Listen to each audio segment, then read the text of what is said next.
पंग पंगा घम घम घम का घुघरू का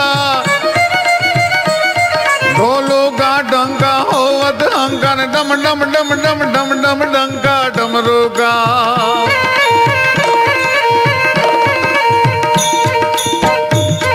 रणतोर रणंका भैर बड़ंका गगन जड़ंका गहरे सा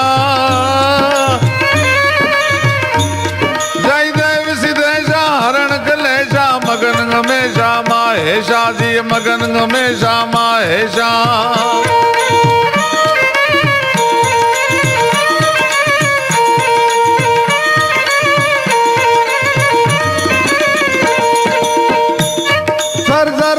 धारिय मारिया नुसार कर कर वार धर्मेल करे हरि हर सुरिय वारिय वारिय मन हर भर भरियोरिया दियारा कबरे मेरे कट नर प्रवर प्रमाण गुर निर्जर निकट मुकुट मुर सवर न मैं घण रव पट फरार घरार पत घूक कर रंग भर सौंदर श्याम रमेर धीरे रंग भर सौंदर श्याम रमे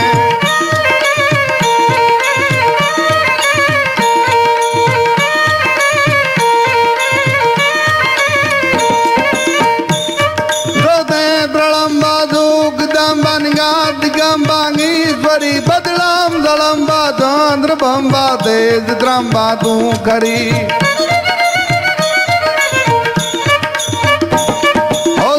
हकादम वीर हाकम बजेंग डाकम बमनी जगमांग पर चोटी जाहर राज गावड़ रमणी माड़ी राज गावड़ रमणी माड़ी राज गावड़ रमणी तुमने खमारे ब्रिज राजभाई हमने पियारो दे मेरे ए जानो रोक से मामी देशे मान तुमने खमारे बोक्षाराण हमने पियारो देश तुमने खमारे ए डोलरिया हमने पियारो दे ચાપડા ગામના પાદરમાં ઉગાવાળા દરબારના ઓરડામાં ગરવા ગળાવાળી કાઠિયાણી બહેનું આજ હીરબાઈના મીઠા લગન ગીત ગાય છે. નાની એવી હીરબાઈ ને મૂકીને માં મરી ગઈ છે. હીરબાઈ ને દુઃખ ન થાય એટલે બાપે બીજા લગ્ન નથી કર્યા. એ નાની એવી હીરબાઈ મોટી થવા મંડાણી અને હીરબાઈ જયારે 11 વર્ષની થઈ, અમે કાયમ એક વાત કરીએ છીએ કે દીકરી જયારે 11 વર્ષની થાય ને ત્યારે દીકરી મટી જતી હોય છે, પણ બાપની માં બની જતી હોય છે. માં જેટલા દીકરાને લાડ લડાવે એટલા લાડ એ હીરબાઈ પોતાના બાપને ઉગાવાળાને લડાવે છે. પણ ડાઈ તોય દીકરી રાખીને કાઉ કરા, ઈ હરપના હઘરા પછી કોઈ ન કરે કિશનિયા. 18 વર્ષની હીરબાઈ થઈ અને એના લગ્ન લખ્યા, મીઠા મંગળ ગીત ગવાણા. માંડવડે રે કાઈ ઢાલો ને બાજુથી કે ભરતી મેલો ને કંકાવથી તેડાવો મારે જાણા પર ના જોશી કે આજ મારે લખવી છે કંકોતરી માંડવડે રે કાંઈ ઢાલો ને બાજોઠી કે ફરતી મેલો ને કંકાવટી. મારી બાજુમાં મારો દીકરો બ્રિજરાજ બેઠો છે. એને જે હમણાં મારે દુઆચંદ ગાયા, દીકરીને મન ભાઈની કેટલી કિંમત હોય છે. દીકરીના જીવતરમાં બે ટાણા બહુ મહત્વના હોય છે. એક જવતલનું ટાણું અને એક મામેરાનું ટાણું. એ વખતે ભયલો ન હોય તો બેનને વહુમાં બહુ લાગે. હીરબાઈને ભાઈ નથી, બીજું કોઈ નાનું મોટું નથી, પોતાનો બાપ બુઢો થઈ ગયો છે. હીરબાઈના બાપ કાઠી દરબાર ઉગાવાળાએ હીરબાઈને બોલાવીને કીધું, તું બેન. હીરબાઈ બેન, બાપા આ ઓરડામાં માંડું છાંડું ચાકલા ચંદરવા ઘરેણા ગાંઠા બધું ભેળી લેતી જાજો. એકાદી વસ્તુ રહી ગઈ ને તો તારી માની ગેરહાજરી છે. મારી આંખના આહુડા તારી વાલી વસ્તુ જોઈ મારી આંખના આહુડા નહીં હુકાય.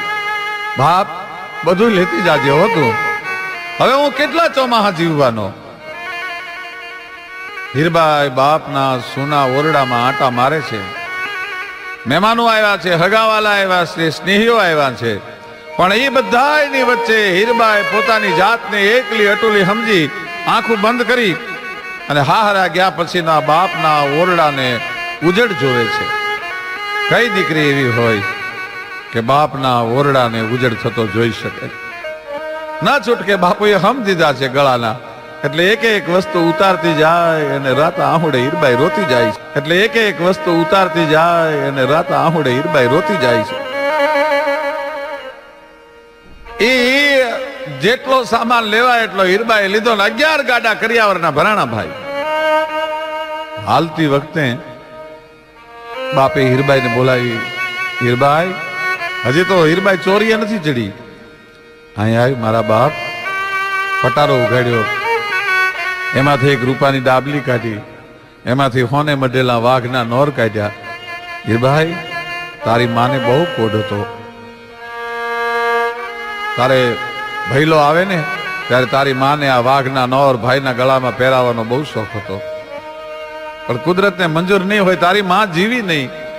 પણ બેન આ વાઘના નોર લેતી જા અને ભગવાન જ્યારે મીઠું મોઢું કરાવે ત્યારે મારા ભાણેજડાને આ વાઘના નોર પહેરાવજે. તારી માનો આત્મા બહુ રાજી થશે. ના છૂટકે હીરબાઈ એમ કહેવાય છે વાઘના નોર લીધા બાપના હાથમાંથી. ટૂંકમાં વાત કરું, હીરબાઈ માંડવાની નીચેથી ગોર મહારાજે હાકલ કરી, કન્યા પધરાવો સાવધાન. બે બેનપણીએ બે બાવડા પકડ્યા, છાતી હમાણો લાજનો ઘૂંઘટો તાણેલી હીરબાઈ છે એ બાપના ઉમરામાં જ્યાં પગ મૂકવા જાય ત્યાં બેનપણીએ કીધું, જોજે હો બેન, ત્યાં ઉમરો છે, તને ઠેહ ન લાગે. ઊંચી એ પરધારેથી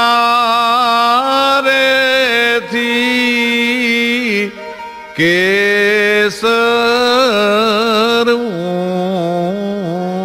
ઉમટ્યા, આજ રથ વેલ્યું હાલે ઉતાવળી. રથમાં એ બેસીને એ હીરબાઈ બેન હાલ્યા. આજ ગેને દાદોજી આવ્યા વળામણે. છેલ્લી નજર ગાયની વોડકીની સામે હીરબાઈની પડી. હીરબાઈને વોડકી બહુ વાલી હતી. એ વોડકીને ગળે બથ ભરી અને હીરબાઈ રોવા માંડી. બાપુ આ વોડકી જયારે વિયાય ને ત્યારે એને બળી ખાવા મને બોલાવજો. અરે મારા બાપ, ત્યાં સુધી હું જીવતો હોઉં ન હોઉં કોને ખબર. તારી વેલના ઠાંટે આ વડકીને બાંધતી જા. 11 ગાડા કર્યાવરના ભરાય ને ગામના પાદરમાંથી ગામના શેરીમાંથી નીકળ્યા. ચોરો આવ્યો. હિંગળો કે માફામાં પીઠી ભરેલી હીરબાઈ બેઠી છે. માફાના હિંગળો કે પડદાને આમ કરીને આમ ઊંચો કર્યો અને કાકાએ દોટ દીધી વેલની સામે. હજી હીરબાઈ એમ કહે, કાકા હું હારે જાઉં છું, હવે ઘરે કોઈ નાનું મોટું નથી, મારા બાપુનું ધ્યાન રાખજો. પણ ત્યાં તો કાકાએ ડોળા કાઢ્યા. કોણે આ કર્યાવર એટલો બધો આપ્યો? 11 ગાડા ભરીને કર્યાવર હીરબાઈ લઈ જાય. અમે ભાઈઓ ભોગવવા વાળા નથી, કાકા દાદાના ભાઈઓ નથી, પાછા વાળો ગાડા. ઘોડલી ખેલવતો કાઠી દરબાર આગળ નીકળી ગયો તો ઘોડલી ખેલવીને પાછો આવ્યો. મ્યાનમાંથી તરવારને ખુલ્લી કરી. ત્યાં હિંગળો ક્યાં માફામાંથી એટલો હાથ ઊંચો થયો, દરબાર આ ધીંગાણું કરવાનો વખત નથી. સાચું કે છે મારા કાકા, મારે ભાઈ નથી ત્યારે ને. અંગમાંથી ઘરેણા મંડી ઉતારવા. ઘરેણાની પોટલી વાળી અને કાઠી દરબારના હાથમાં, પોતાના ધણીના હાથમાં આપી, પીઓના હાથમાં આપીને કીધું, રાહ જોવાય તો મારી રાહ જોજો, અને નહીતર બીજે તમને પરણવાની છૂટ છે. પણ મારા બાપના ઘોડિયામાં જેથી 2 કુંવરડા હિંચકતા હશે ને તેથી હવે હું હારે આવી છી, પહેલા હવે હું હારે નહીં આવું. અને સાહેબ 60 વર્ષના બુઢા બાપને 11 ભેહું બાંધી હતી ભાઈ આંગણે. એ એકનું બીજીને, બીજીનું ત્રીજીને, ત્રીજીનું ચોથીને એમ દૂધ પાતી જાય ને 11મી ભેંને દોઈ એના કઢા કરી એમાં બદામ, પિસ્તા, જાયફળ, કેસર, કસ્તુરી નાખીને તૈયાર કરી અને દૂધ મંડી બાપને પાવા. 60 વર્ષનો બુઢો બાપ છે, એની ગાલે ચુમકીઓ મંડી પડવા ભાઈ. ફરીવાર જુવાની પ્રગટ થઈ અને મોઢે માગ્યા રૂપિયા આપી અને પોતાના બાપના લગ્ન કર્યા દીકરીએ હીરબાઈએ. અને 2 કુંવરડા જે દિવસે ઘોડિયામાં હિંચકતા હતા તે દિવસે હીરબાઈએ પોતાના બાપુને બોલાવીને એટલું કીધું, બાપુ આજ હવે હું શુકરની ખીટી નહીં રહેવા દઉં. મારા ભાઈના, મારા ભાઈઓના બાવડામાં બળ હશે તો બીજું વસાવશે. અને આજ મારા કાકાને કેવરાવી દો કે મરદના દીકરા હોય તો મારી વેલના આડા ફરે, કોણ આડું ફરે છે મારે જોવું છે ભાઈ.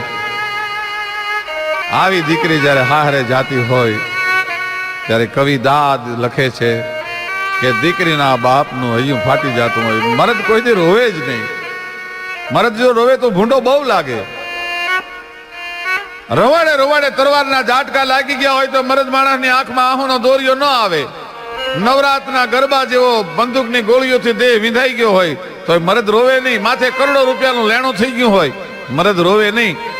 મેઘલી રાતની જેવા માથે વેર ગાજતા હોય તો મરદ કોઈ દી રોવે નહીં.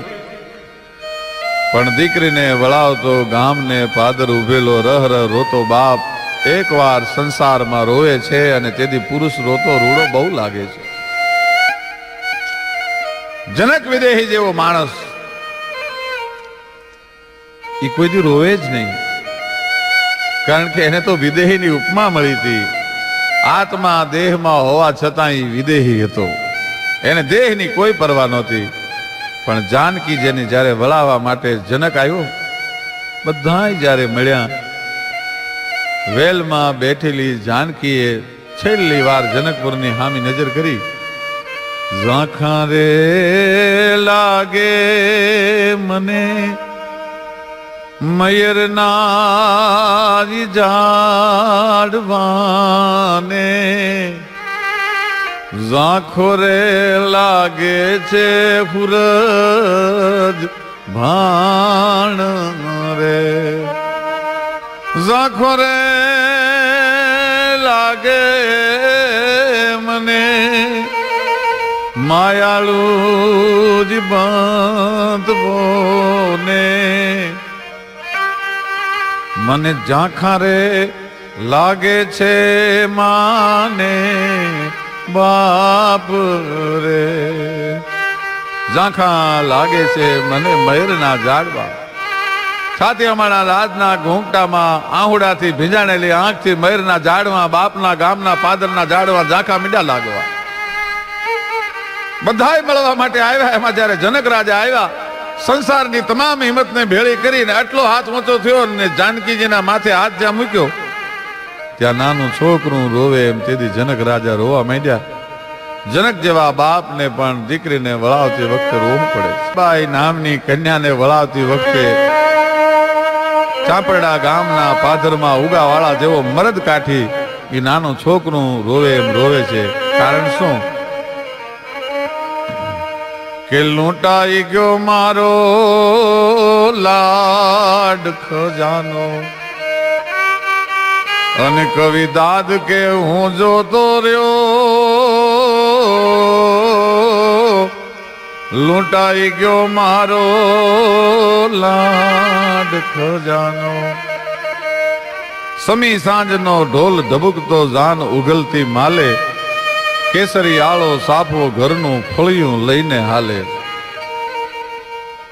ઘરની રોનક લઈ દીકરી તો લાડનો ખજાનો કહેવાય.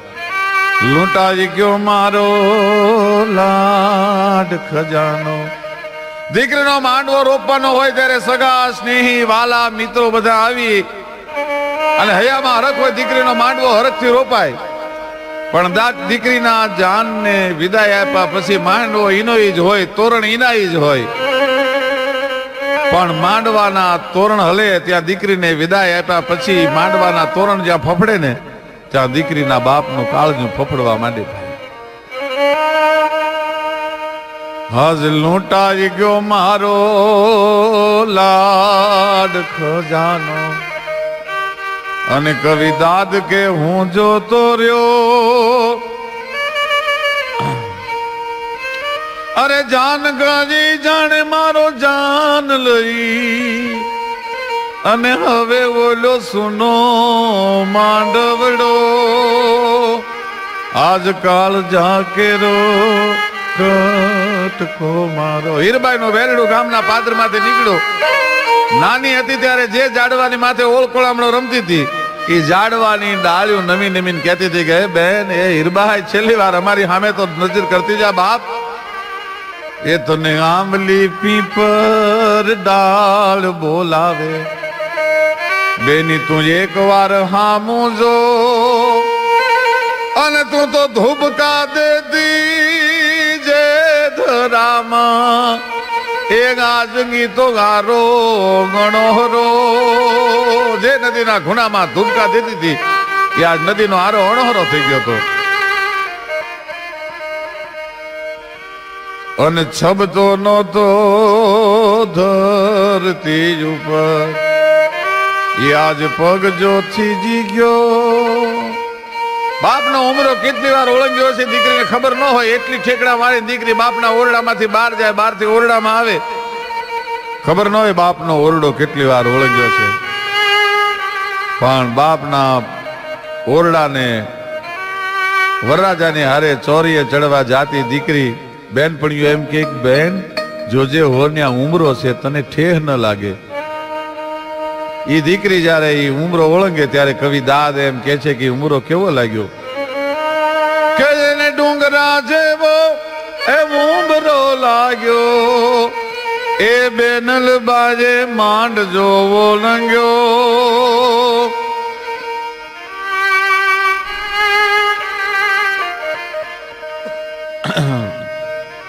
અને બાંધતી નહીં ગંબોલડો બેની એ ભલે હોઈ ગઈ છૂટી ગયો બાંધતી નહીં અંબોલડો બેની ભલે હોઈ ગઈ છૂટી ગયો પણ આજ રાહુ બનીને ઘૂંઘટડો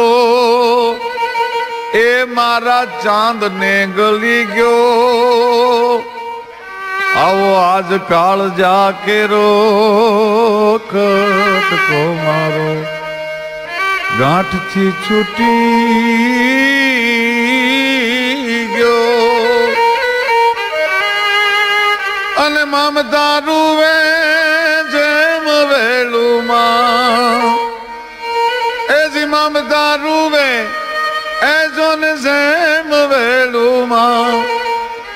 બોલો વીરડો ફૂટી ગયો અવકાળ જાકેરો કટકો મારો લૂંટાઈ ગયો મારો લાડ ખજાનો. પૂજ્ય મોરારી બાપુ તો એમ કે છે કે દીકરી છે ને એ તો બાપનું આરોગ્ય છે. જ્યાં સુધી બાપને એવી ખબર પડે કે સાસરામાં મારી દીકરીને કાંઈ દુઃખ નથી ત્યાં સુધી બાપ કોઈ દી બીમાર ન પડે. દીકરો છે એ બાપનો અવતાર છે અને દીકરી છે એ બાપનો વિહામો છે. 200 કિલોમીટર દીકરો દૂર રહેતો હોય અને 200 કિલોમીટર દીકરી દૂર રહેતી હોય પણ બાપના મૃત્યુના સમાચાર દીકરીને અને દીકરાને બેયને એક હારે મળે ત્યારે દીકરાને કદાચ 2 કલાક આવતા વાર લાગે પણ બાપની મરણ પથારીએ માથા પછાડતી પહેલી દીકરી આવીને બેઠી હોય ભાઈ. એવી દીકરીને જ્યારે વળાવે ત્યારે કવિ દાદને લખવું પડે લૂંટાઈ ગયો મારો લાડ ખજાનો. કવિ દાદ કે હું જોતો રહ્યો જાન ગઈ મારો જાન લઈ મારો જાન વયો ગયો મારો પ્રાણ વયો ગયો. લૂંટાઈ ગયો મારો લાડ ખજાનો. અને કવિ દાદ કે હું જોતો રહ્યો અરે જાન ગજી જાણે મારો જાન લરી એક ને હવે ગાતો સુનો માંડવડો. અરે કાલ જાકેરો કટકો